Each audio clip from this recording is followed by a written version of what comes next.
Welcome to Two Trick Pony, a twice-monthly podcast where we explore all the ways that people have found and cultivated their second tricks, from baking to blacksmithing and everything in between. We're your hosts. I'm Melissa Betters. And I'm Claire Ma, and we thank you for joining us. Each week, we invite guests onto the show who have broken away from the expectations of their training, education, or CV to find fulfilling hobbies or even entirely new careers. We take a look at how cultivating a multifaceted self can lead you to community, connection, and confidence. This week, we're joined by Dr. Claudia Ma, a family physician in the Boston area. She's also a licensed home baker who recently launched her own small bakery business, Claudia's Confections. She also happens to be my twin sister. Before we jump into our interview, we'll start off with a brief history of home baking. Yeah, so home baking obviously got a lot of press during the pandemic. But even before the pandemic, home baking has always been a part of the U.S. food landscape.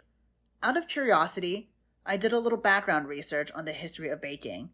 I definitely went down a rabbit hole on this. The ancient Egyptians made barley and wheat flatbreads.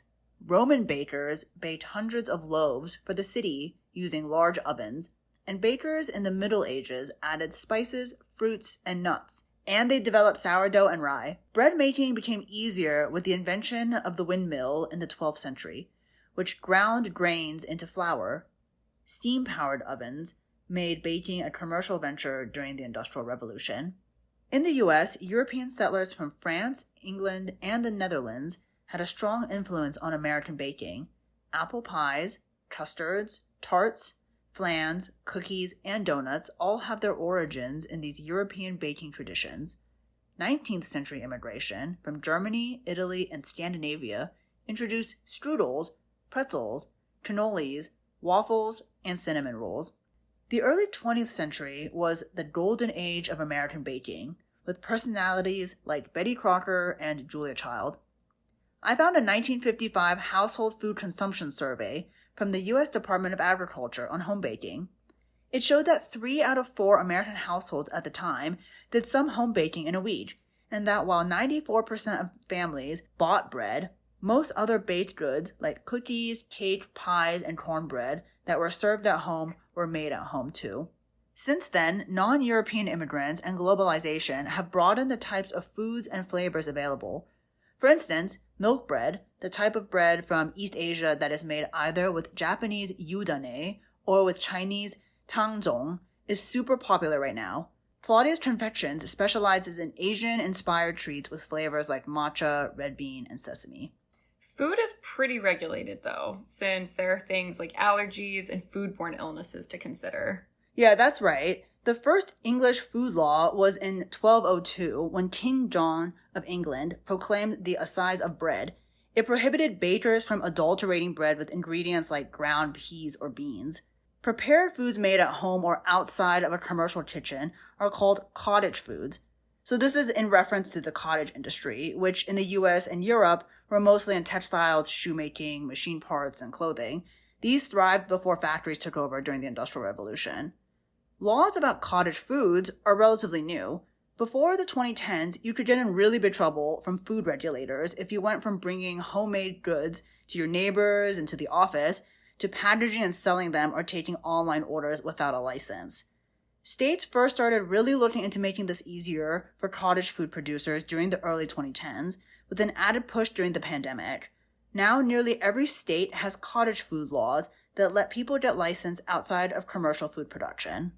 Now we'll learn more about home baking from Claudia Ma, a family physician who runs her licensed home baking business, Claudia's Confections, from her home in Boston. So welcome, Claudia Ma, to our podcast today. We're going to start off maybe by just asking you to tell us a little bit about yourself. What do you do, and what are we going to talk about today? I am a family physician. I work in the greater Boston area. I also love to bake. So I recently started a little baking venture where I'm selling kind of like Asian-inspired baked goods from my home kitchen. So I'm baking for a friend's food truck and selling at the farmer's market, but hoping to also sell through online orders. And so can you tell us a little bit about your first encounter with kind of starting to bake and getting into baking? Yeah. I started baking when I was in college, actually. I really liked, we had a little kitchen in our dorm, and I liked to bake for friends. So I wasn't particularly good at it, but I baked, because I was inspired by my mom who used to bake. She would bake cookies. And then when I was in medical school, I liked baking for my medical school class. So that kind of got me started into more hobby baking. It was one of the things I did in residency as a kind of a stress relief, but also something I could bring to gatherings just in terms of our social kind of environment there. And then got a little bit more serious with baking once we bought a home and I had my own kitchen. We had more space. And so started exploring more options and baking for friends and family. When you first started out, what were the kinds of things that you baked? Yeah, so I started out doing a lot of butter cookies. So mostly did thumbprint cookies, butter cookies, very kind of classic cookies. And then certain types of quick breads like banana bread. Actually, there was a period of time in residency where I mostly did either gluten-free or no refined sugar, kind of quote, healthy baking. And that was what I ended up becoming better known for during residency, using a lot of other types of ingredients to accommodate for some of the food restrictions in our program. We had vegans and vegetarians, so trying to accommodate that. Since then, I've really kind of thrown that out the window. I now bake with a lot of butter. I prefer using European butter. I use sugar. I use flour. I started baking certain types of breads. Part of my inspiration for going kind of the Asian fusion route is that my mother-in-law bakes a lot. She bakes a lot of traditional Cantonese baos that you kind of see at the bakeries in Chinatown. And now we've moved outside of the Boston area. It's still quite close for us to get to those areas, but it's nice to be able to bake those home kind of things that are very comforting from just kind of a cultural level. Given that you're a physician, which is a pretty stable full-time job, what was your motivation for getting into home baking? I think I mostly wanted to have a structure to the hobby that I was doing. Because I was baking at such a volume, I felt like it was just kind of throwing it into the wind. But I do think, honestly, it was because that a friend had suggested the possibility of selling my baked goods that I was like, might as well just try it and see what happens. I really don't have a lot to lose. So you mentioned that you were just licensed to be a home baker. I think last week was your big launch too at a farmer's market in Boston, which is really exciting. At what point did you decide that, hey, I want to stop doing this as a side thing where I just bring stuff into my office and actually start selling your goods? Yeah, so I was baking pretty much every weekend. Especially this is during the winter time when we were very outdoorsy people. There's not a ton we can do when it's so cold outside. So I found it very comforting to bake in the mornings and the weekends. But every time I would bake, the batches were quite big. It would be 24 pieces of butter mochi and 12 cupcakes and, 8 massive cookies.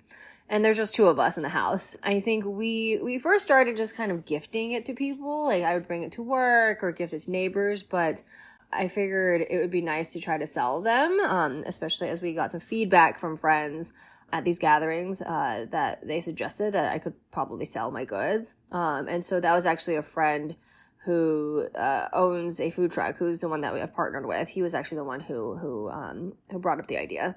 And so once you kind of made the decision to take this more seriously, with the food truck or even before, what resources did you find that were the most helpful? Where did you start? The home baking community is incredibly supportive. And so I just basically looked around to see who were home bakers in the area, got some names, just kind of randomly reached out to them, and they were very responsive. So one person on Instagram who I just saw is an Asian home baker in Boston. I literally just messaged her. I was like, hey, can I talk to you? And she met up with me for coffee and was really, really nice about it. Gave me a ton of information about the process. And so I think it's really just kind of like, I just reached out to the community, and they really helped out, and they were very helpful. Yeah, they were very helpful. Are you entirely self-taught, or have you taken like culinary classes or plan to take any culinary classes to kind of like level up on your baking skills? Or I am entirely self-taught. If watching the Great British Baking Show, it doesn't count. I will be taking some formal classes at the Cambridge Culinary Institute for baking. So I'll be taking a couple classes there, learning like pâte à choux and different like techniques for tarts and cakes. And they'll also be teaching bread. So I think it'll be really fun. That's so exciting. I love that. We might call you, the name of the podcast, a two-trick pony, where your first trick is obviously what you said, you're a family physician, and your second trick is this side hustle of baking that you've just gotten into. What do you see as the connection between these two things? It's a really good question. I think from the outside, you would think that they were contradictory, because I do a lot of preventative care, counseling people on diabetes and heart disease. And at the same time, I'm putting sugar and butter in all my baked goods.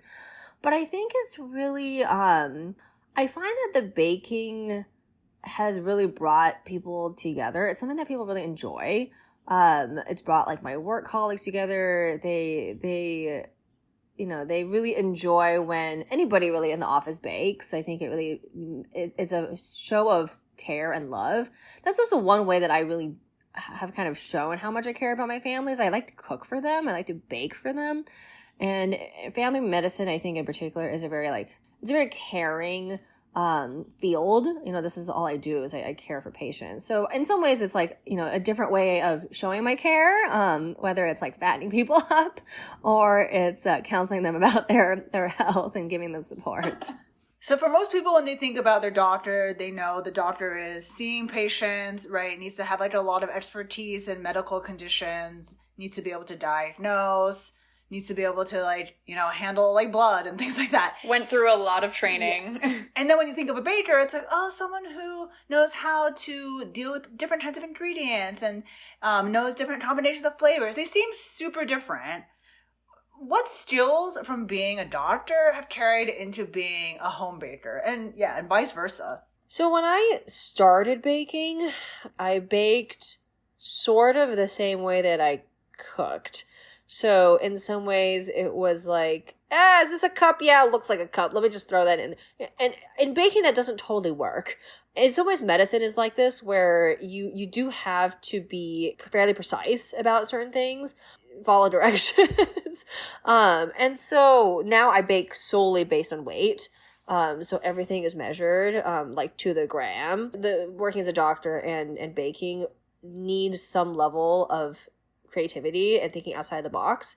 And sometimes that is like thinking out of the box on the fly. So, patients will always have that last question that you're totally unprepared for. Things will happen where you really kind of have to adapt to it. And baking is similar. There's so many different variations in baking, the temperature of your kitchen, how air flows in your oven. And so having to kind of adapt to that, I think, is a skill that both of them require. So you clearly love baking. Was there any moment at which you were like, this is too much, this is stressing me out, and I don't want to do this anymore? And if that did happen, what made you rethink that and keep going? When you make something into a potential business venture, it can become stressful because you have these stakes that are, in place now. It's like, will people like my stuff? Will I sell things? Am I going to be wasting time or wasting money? The great thing is that this baking venture is literally for fun, right? I don't need to make a huge profit or anything because I have my main job that, is very stable. So that has kind of taken away some of that pressure. Otherwise, I do think that, like, you know, as the summer has kind of rolled around, as I was saying earlier, I love going outdoors. Sometimes it's like this battle between, like, should I stay inside and bake in the morning versus, like, go outside and enjoy the morning. And so I think my interest in baking as often has kind of decreased a little bit as the weather has become really nice outside. It's really something that's very comforting, I think, in the winter time, but I'm like trying to kind of figure out like different hobbies, trying to balance it out. Do you have an idea of where you might go with it? Yeah, so looking at other home bakers and their strategies, the farmers market space is one of the most challenging.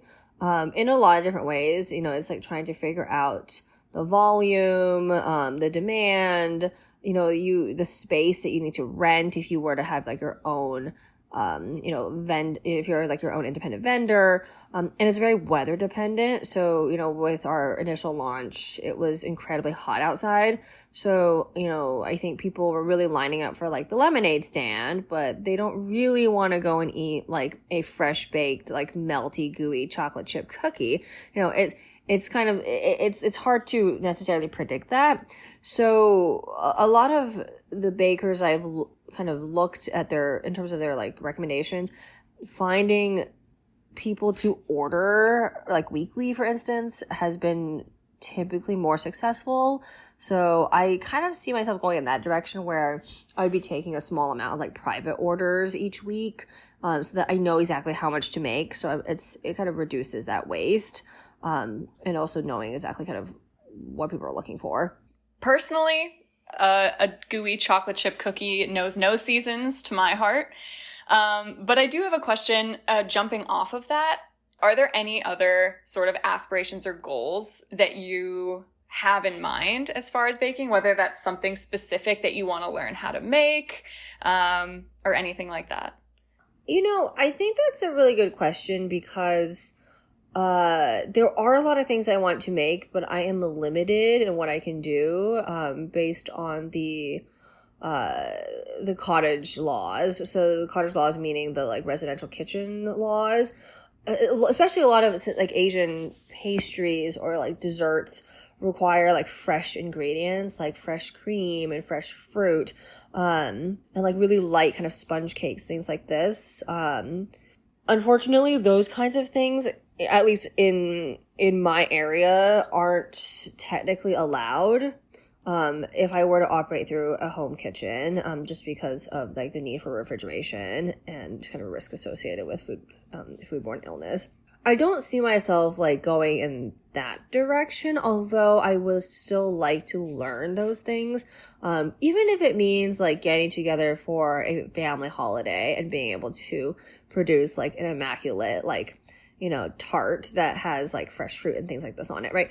I think that would be ultimately the goal. And also I think with priorities changing, so, we're expecting our first child, at the beginning of next year.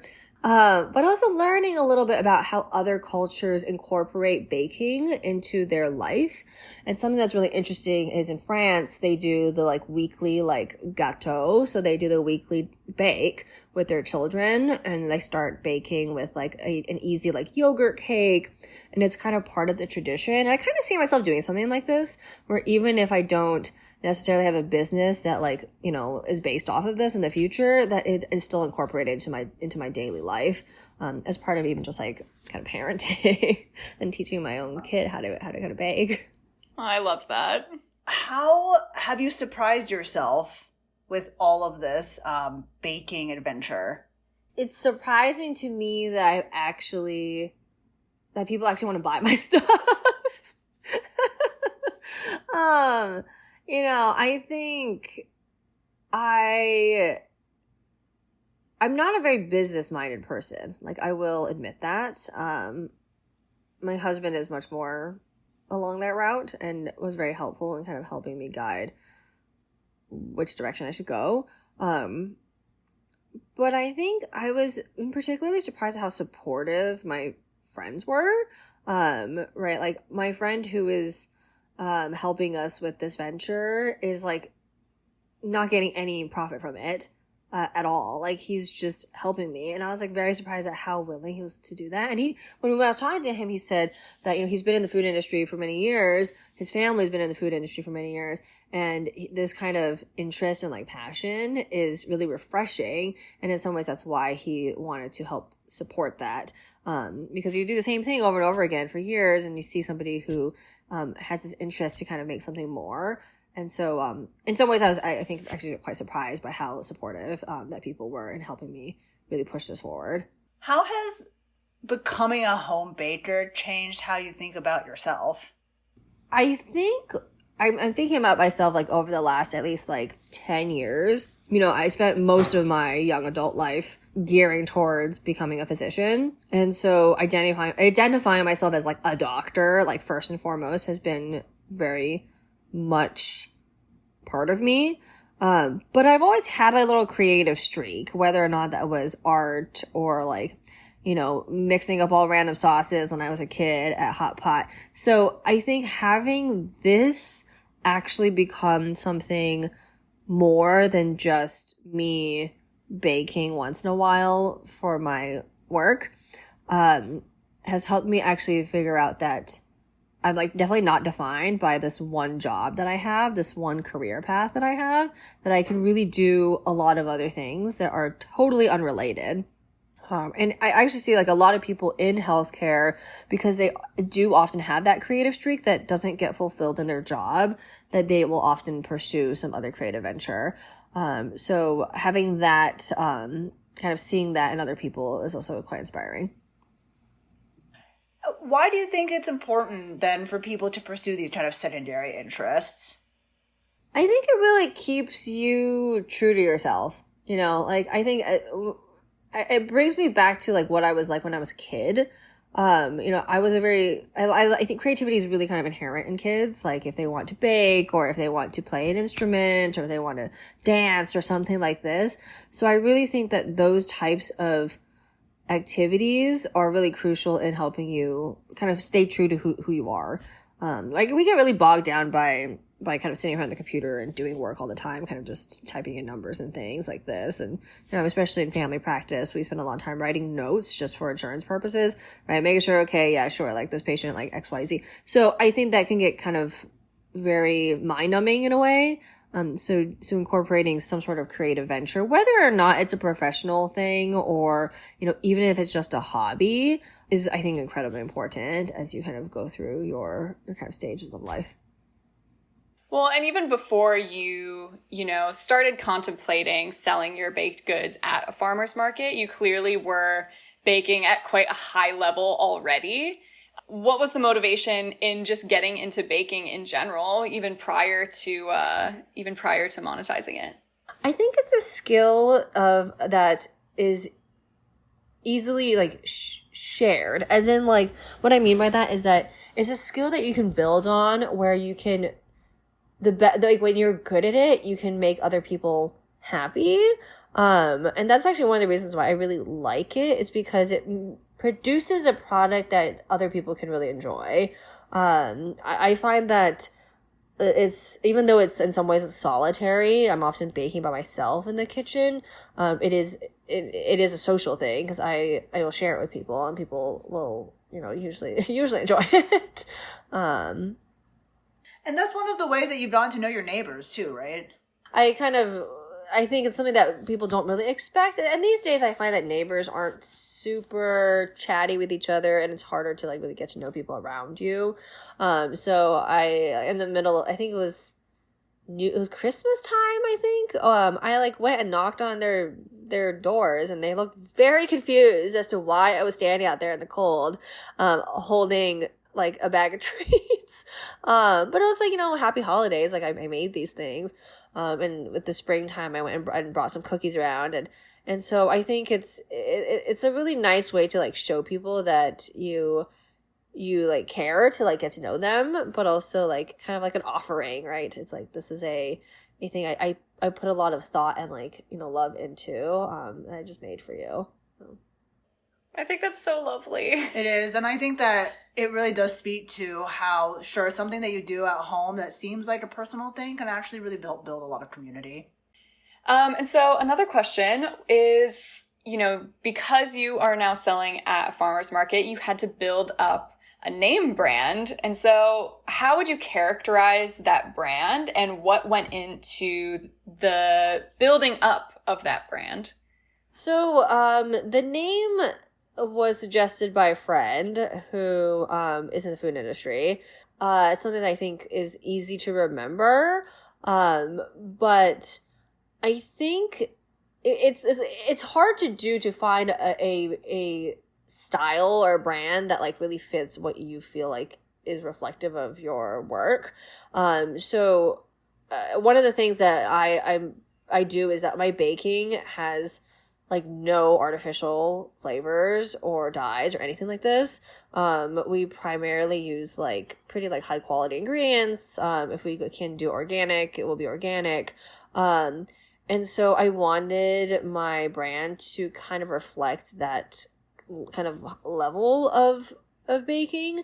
So I try to make it a little bit more like, professional, but also in some ways have a little of a whimsical flair to it because I was doing something that was kind of more fusion, a little more creative.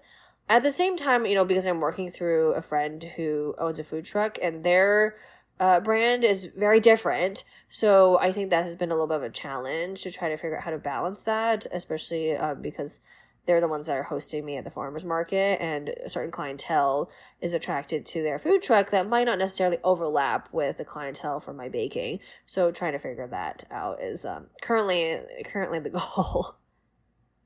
I would like you to talk a little bit about the consideration of switching to do this full time, and sharing some perspectives on the decision for people to potentially pursue their secondary interests or hobbies as a full-time gig as opposed to just a second trick.